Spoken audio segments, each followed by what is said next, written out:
Differentiation में हम लोगों ने देखा था कि डेरिवेटिव जो रहता है वो अगर दो फंक्शन है और दो फंक्शन के बीच में प्लस साइन है या माइनस साइन है तो वी कैन डिस्ट्रीब्यूट डेरिवेटिव, और अगर फंक्शन के बीच में मल्टीप्लाई साइन है तो we can distribute derivative in multiply. We have to use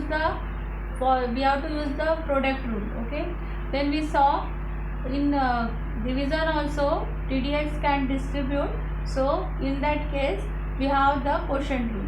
so अभी हम लोग देखेंगे. so हमारे पास क्या है, एडिशन सब्ट्रैक्शन में जो है डेरिवेटिव जो है डिस्ट्रीब्यूट होता है, पर प्रोडक्ट और डिवीज़न में डिस्ट्रीब्यूट नहीं होता. प्रोडक्ट के लिए प्रोडक्ट रूल है और क्वोशंट के लिए क्वोशंट रूल है. क्वोशंट मीन्स डिवीज़न के लिए क्वोशंट रूल है. अब हम लोग देखेंगे मिक्स एग्जाम्पल, मीन्स उसमें क्वोशंट रूल और प्रोडक्ट रूल और एडिशन सब्ट्रैक्शन का हम कैसे यूज़ करते हैं. ओके, सो यहाँ पर क्वेश्चन है differentiate with respect to x. ये वाई दिया है, y is equal to x sine x upon 1 minus cos x. इसको डिफ्रेंशिएट करना है. तो सबसे पहले क्या करेंगे हम लोग, differentiate with respect to x ऐसा लिखेंगे. Differentiate with respect to x का means d D x operate करना है लेफ्ट साइड में भी और राइट साइड में भी. So here D D x of Y and here ddx of x sin x upon 1 minus cos x. Here we have the sign division, यहाँ divide है, so we have to use product. So first we have to use quotient rule. So quotient rule कहाँ से start होता है, denominator से. Denominator यहाँ 1 minus cos x है. यहाँ एक से ज़्यादा टर्म है तो यहाँ ब्रैकेट पहले लिखना है. ओके, ब्रैकेट कब लिखते हैं, जब एक से ज़्यादा अगर टर्म रहती है. 1 minus cos x ये पूरा डिनोमिनेटर दो टर्म का, इसलिए ब्रैकेट लिखना. 1 माइनस कॉस एक्स इंटू क्या है quotient rule, denominator as it is D D x of numerator. Numerator है X into sine x. So यहाँ पर भी ब्रैकेट डालना है, दो टर्म अगर रहती है तो ब्रैकेट डालना है. Then we have minus sign. ऐसा याद रखना है, प्रोडक्ट रूल में प्लस आता है, क्वोशंट रूल में माइनस होता है, और इसी का रिवर्स लिखते हैं. अब x sine x as it is लिखेंगे. एक्स साइन एक्स को ब्रैकेट दे देना है इंटू फिर डेरिवेटिव किसका निकालेंगे, d D x of denominator का 1 माइनस कॉस एक्स, और अपॉन डिनोमिनेटर का यहाँ पर होल स्क्वायर आता है. सो ये है क्वोशंट रूल. क्वोशंट रूल कहाँ से स्टार्ट होता है, न्यूमरेटर एज इट इज, पहले डिनोमिनेटर से स्टार्ट होता है. Denominator as it is into d D x of numerator, फिर minus numerator as it is D D x of denominator upon denominator का स्क्वायर. अब ये as it is 1 minus cos x as it is. अब इसको solve करना है, d D x of x sine x. इसमें कैसे रहना है, अगर डायरेक्ट डेरिवेटिव निकलता है तो हम लोग डायरेक्ट इसका आंसर लिखेंगे. अब लेकिन D D x of x sine x, x into sine x है, सो यहाँ पर डायरेक्ट नहीं निकलता है क्योंकि अकेला फंक्शन नहीं है, दो फंक्शन है, एक्स भी है और साइन एक्स भी है, और एक्स और साइन एक्स के बीच में कुछ नहीं है, मतलब मल्टीप्लाई है.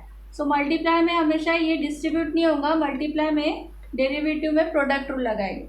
सो अगर प्रोडक्ट रूल हम लोग यहाँ मतलब यूज़ कर रहे हैं तो बार बार वो स्टेप लिखना पड़ेगा, इसलिए इसको अलग से कंसिडर करना, अलग से स्टेप करना है, रफ लिखना चाहिए. D D x of x sine x हम यहाँ निकालेंगे. So d D x of x sine x में एक्स और साइन एक्स के बीच में मल्टीप्लाई साइन है, मल्टीप्लाई में प्रोडक्ट रूल लगेगा. X as it is, product rule क्या रहता है, फर्स्ट जैसे कैसे सेकेंड का डेरिवेटिव, तो second as it is first का derivative. So x into d D x of second and sine x, तो sine x as it is D D x of x. फिर x as it is d D x of sine x is cos x plus sine x as it is D D x of x is 1. So we have x into cos x is x cos x, तो sine x into 1 है sine x. यहाँ पर आ गया x cos x plus sine x. So ये direct answer मैं यहाँ लिख रही हूँ, x cos x plus sine x. ये डायरेक्ट जो हम लोगों ने आंसर डायरेक्ट लिखा है, लेकिन एक्चुअली यहाँ से पहले रफ करना, ये जो भी आंसर आता है वो हम डायरेक्ट लिख रहे हैं, और ये एक से ज़्यादा टर्म है इसलिए इसकी भी यहाँ पर हम ब्रैकेट डालेंगे. Then minus x sine x as it is लिखेंगे. अब यहाँ पर d D x of 1 minus cos x, यहाँ फिर से दो टर्म है, इसको भी अलग से सॉल्व करेंगे. D D x of 1 cos x, 1 minus cos x. So यहाँ पर लेकिन माइनस साइन है, माइनस में हमने देखा माइनस या प्लस में डी डी एक्स डिस्ट्रीब्यूट होता है. So d D x of 1 आएगा, डिस्ट्रीब्यूट करने पर minus d D x of cos x आएगा. So d D x of 1 का डेरिवेटिव 0 होगा कॉन्स्टेंट का, minus as it is cos x का derivative minus sine x. So minus minus plus 0 plus sine x is sine x. So 1 minus cos x का derivative क्या आता है, sine x. सो हम direct यहाँ साइन एक्स निकाल के रख लिए. अभी यहाँ पर ब्रैकेट में इसकी जगह पर साइन एक्स लिखना. ओके, और denominator term as it is. बहुत सारे लोग क्या करते हैं, ये पहले ही कैंसिल कर देते हैं, ये और ये टर्म याद रखना कैंसिल नहीं होगी क्योंकि यहाँ बीच में माइनस साइन। सबसे पहले हमको इसको कैंसिल करने से पहले हमको पहले न्यूमरेटर पूरा सॉल्व करना पड़ेगा और उसके बाद ही हम कैंसिल कर सकते हैं। सो ये हम लोगों ने 1 माइनस कॉस एक्स एक ब्रैकेट हो गया, x cos x plus sine x से सेकेंड ब्रैकेट हो गया। अब इसको सॉल्व करेंगे, पहले ये ब्रैकेट सॉल्व कर रहे हैं, 2 ब्रैकेट है, 2 ब्रैकेट को सॉल्व कैसे करते हैं, फर्स्ट टर्म को पहले दोनों से मल्टीप्लाई करना पड़ेगा और सेकेंड टर्म को भी दोनों से मल्टीप्लाई करना पड़ेगा।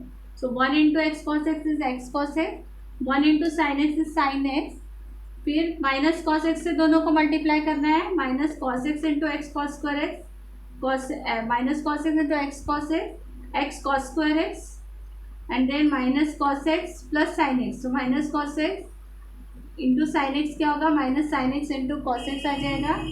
ओके, और माइनस ये मल्टीप्लाई करना है एक्स इंटू साइन एक्स से साइन स्क्वायर एक्स आ जाएगा। ओके, और डिनोमिनेटर की टर्म एज इट इज़। ना इसको सिंप्लीफाई करेंगे, जो सेम टर्म है जिसमें कॉमन निकल सकता है वो देखना है, यहाँ एक्स कॉस स्क्वायर एक्स है और यहाँ minus x sine square x है। ये थर्ड और लास्ट टर्म में से एक्स कॉमन निकाल सकते हैं। सो बाकी term as it is rewrite करना, x cos x plus sine x as it is, फिर ये टर्म लिखना minus sine x into cos x, फिर माइनस एक्स, इनमें से माइनस एक्स कॉमन निकालना। तो यहाँ पर बचेगा cos square x plus sine square x.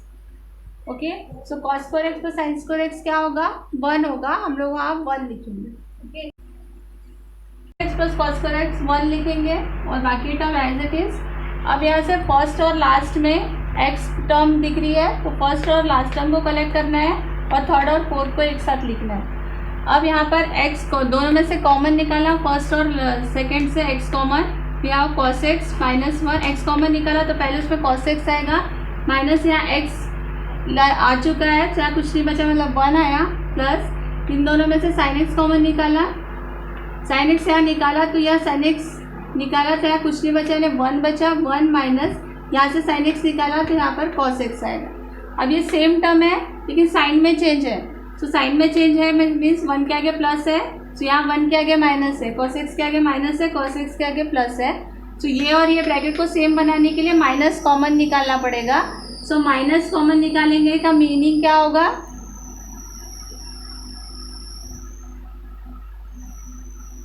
तो अभी ये सेम टर्म है, ये और ये टर्म सेम है, साइन में फ़र्क है, 1 के आगे प्लस है, cos x के आगे माइनस है, cos x के आगे प्लस है, 1 के आगे क्या माइनस है। सो माइनस कॉमन निकाला, माइनस कॉमन निकालने का मतलब इसका साइन चेंज हो जाएगा, cos x के आगे प्लस है तो माइनस लिखना, 1 के आगे माइनस है तो प्लस लिखना। सो ये x के आगे माइनस निकाला हम लोगों ने बाहर, यानी कॉमन निकाला। सो प्लस cos x है तो माइनस cos x आएगा, माइनस 1 है तो प्लस 1 आएगा। तो लिखते समय पहले 1 की टर्म लिखना, पॉजिटिव टर्म फिर negative term. So 1 minus cos x as it is plus sine x, ये term 1 minus cos x as it is.